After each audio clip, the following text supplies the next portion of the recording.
Masilyado ng mga idol itong ating bangkang inaasimbol. Ating lagyan na ng timon. Imontahin na natin itong timon dito mga idol sa hulihan.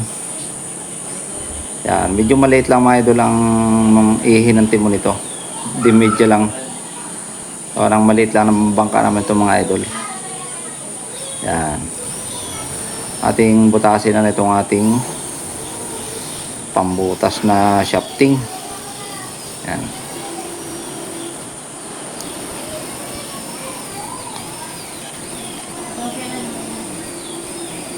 Kailangan nakasinturo talaga mga idol ang yan, ang timon diyan sa ihi.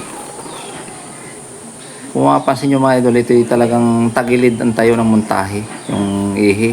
Mayroon nga nag-comment na bakit daw tagilid yung pagkamontahe natin. Yan. Kaya mga idol, tagilid yan ay yung makina natin ay napakabulaki ng bulto, maluang. Kaya ginawa na lang natin paraan na magkasya yung makina doon sa loob ng bangka. Yan, kaya gayang medyo tahiris ang montahe nito. Kaya yan, yung timon mga idol ay ihahabol na lang natin doon sa sa ihi. Yan, gawa na natin ang baral mga idol dito sa ibabaw.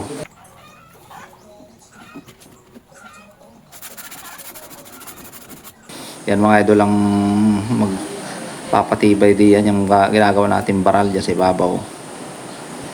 Ang pinakanghusi nga pala nito mga idol, itong timong ito ay tubong tanso. Hindi na yung PE pipe na plastic na tubo. Hindi na yun ang nilalagay ng may-ari. Itong tubong tanso na ang kanyang pinalagay.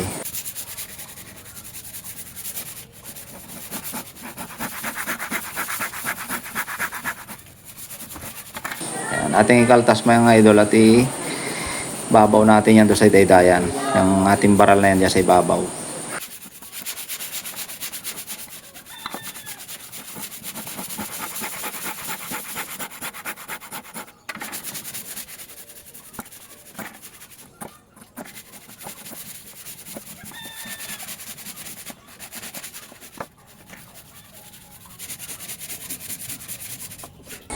Yan, ating sukat na mga idol kung okay na.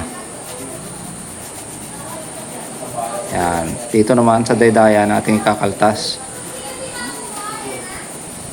Kailangan nakaplat yan dyan sa ibabaw mga idol para pag ating tinakluban ay plaster yung plywood.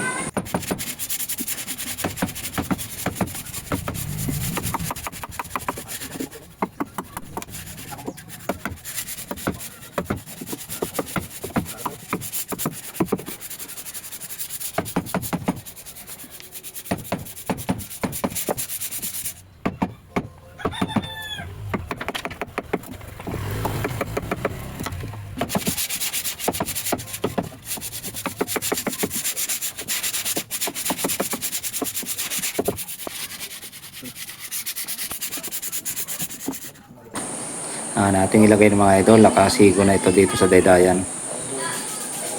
Yan, okay na. Ating epoxy lang ng mga idol. Okay na, nakakasigo na yung baral. Yan, kung titignan yung mga idol, nakasinturo na rin yan, yung dust doon sa ihi.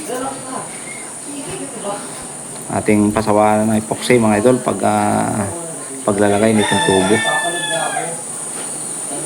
Kailangan talaga kumpletong mga idol sa epoxy yan para walang bakante at hindi mabulok yung ating roda.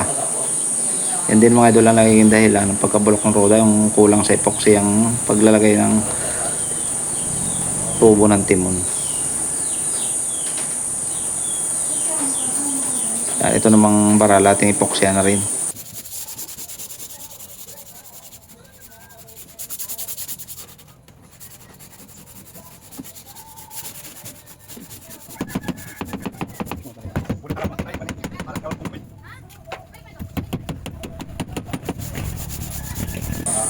Yan, ipako na natin mga idol yan sa batyula para matibay.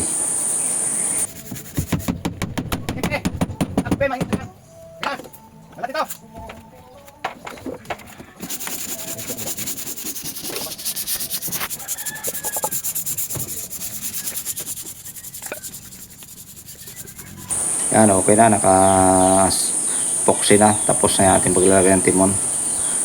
At isusukat na lang mga idol yung taklob. Yan, itong taklob naman mga idol ang ating sukat. Ating butasan na rin itong taklob dito sa hulihan para may suot na natin yung tubo ng timon dito sa plywood.